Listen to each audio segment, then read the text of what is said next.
अस्सलाम वालेकुम viewers, welcome to my YouTube channel. आज का हमारा टॉपिक है स्कॉर्पियन बाइट, यानी कि बिच्छू का डंक।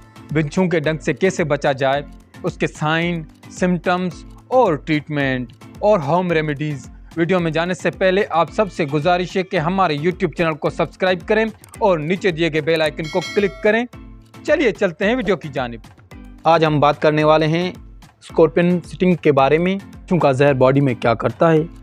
बिच्छू का जहर बॉडी में जो न्यूरॉन्स होते हैं, जो न्यूरोट्रांसमीटर होते हैं, वो हार्ट और ब्रेन को सिग्नल्स प्रोवाइड करते हैं, इम्पल्स जनरेशन करते हैं, जिसकी वजह से हार्ट और ब्रेन को सिग्नल जाता है।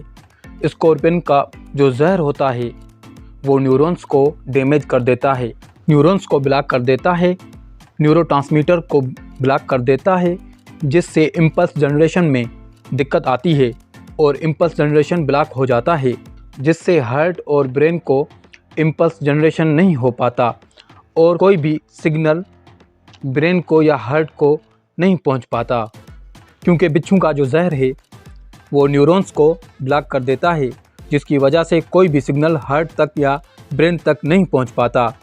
क्योंकि जब किसी शख्स को स्कॉर्पियन काटता है तो उस शख्स को काफ़ी ज़्यादा दर्द, पेन होता है और उस पेन की वजह से उसी शख्स की डेथ भी हो सकती है। अगर किसी इंसान को बिच्छू काट लेता है तो उसको घर पे कैसे मैनेज कर सकते हैं और क्लिनिकली लेवल पर उसका क्या ट्रीटमेंट होता है, उसकी पूरी मालूमात आज मैं आपको इस वीडियो में प्रोवाइड करूंगा। आपसे रिक्वेस्ट है कि आपको वीडियो लास्ट तक देखना है। चलें ये शुरू करते हैं। जब किसी इंसान को बिच्छू काटता है तो उसकी जो सिम्टम्स होती हैं वो दर्द-झील हैं। पेशेंट को बहुत सीवियर किस्म का पेन होता है, पेन की वेव्स आती हैं, सुनपन महसूस होता है और रेयरली देखने को मिला है रेडनेस और स्वेलिंग भी हो जाती है। ये उसकी सिम्टम्स थी। अब बात कर लेते हैं इसके ट्रीटमेंट के बारे में। अगर किसी को बिच्छू काटता है तो उसको जब किसी डॉक्टर के पास लेकर जाते हैं तो डॉक्टर पहले जो है उसका फिज़िकल एग्जामिनेशन करता है कि कहाँ पर उसको बिच्छू ने काटा है। पेशेंट बताता है कि मुझे फलाने जगह पे काटा है। उसी एरिया को अच्छी तरह वॉश किया जाता है नॉर्मल स्लाइन के ज़रिए। डॉक्टर इसको वॉश करवाते हैं। जब एरिया को वॉश कर लिया जाता है तो जहाँ पे काटा गया है वहाँ पे लोकली लिडोकेन 2% का इंजेक्शन लगाया जाता है। उसके इर्द गिर्द 1 से 2 इंच के इर्द गिर्द जो है इंजेक्शन लिडोकेन का सबक्यूटेनियस लगाया जाता है। और इसके अलावा पेन किलर की तौर पर पेन में रिलीफ लाने के लिए डाइक्लोफेनिक सोडियम का इंजेक्शन इंट्राग्लूटल लगाया जाता है। अगर पेन बहुत शदीद हो तो डाइक्लोफेनिक सोडियम से ना रिकवर हो तो फिर कीटोरालेक इंजेक्शन जो है वो IV भी लगवा सकते हैं।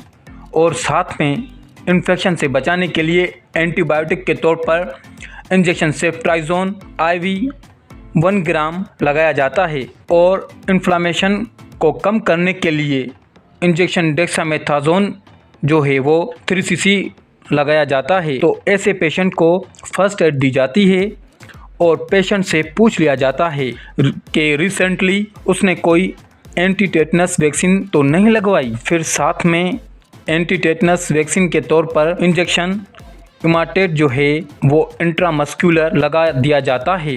ऐसे पेशेंट को फर्स्ट एड दे दी जाती है। फिर घर के लिए जो मेडिसिन देते हैं वैसे तो उसकी कोई ख़ास ज़रूरत तो नहीं होती, लेकिन फिर भी एहतियातन तौर पर देते हैं। पेन किलर की तौर पर टेबलेट निम्स 100 mg 1 BD एक सुबह शाम में दी जाती है 2 से 3 दिन के लिए। टेबलेट ऑगमेंटन 625 मिलीग्राम सुबह शाम 3 दिन के लिए।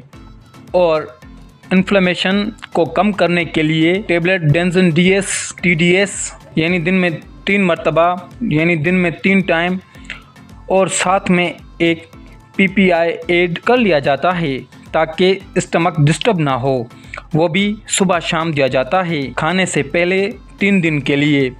ये था प्रॉपर ट्रीटमेंट बिच्छू के काटने का। अब बात कर लेते हैं होम रेमेडीज़ की। अगर आप इसको घर पे मैनेज करना चाहते हैं तो जहाँ पे बिच्छू ने काटा है उस एरिया को अच्छी तरह से वॉश कर लें और उसके अलावा जो है जहाँ पे काटा गया है वहाँ पे कोल्ड कंप्रेस का यूज़ करें। अगर आपके पास कोल्ड कंप्रेसर मौजूद नहीं है तो फिर आप आइस का ही यूज़ कर लें। आइस को एक टॉवल में अच्छी तरह से रैप करके वहाँ पे स्काई कर सकते हैं।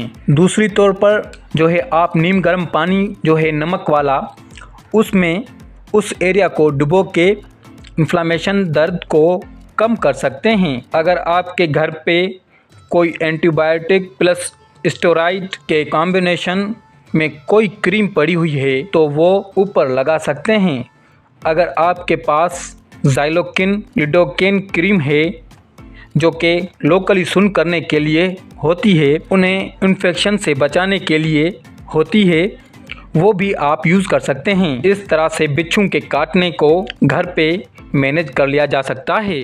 इस मालूमाती वीडियो को ज़्यादा से ज़्यादा शेयर करें और कमेंट में अपनी राय का इजहार करें। इस वीडियो तक इतना ही।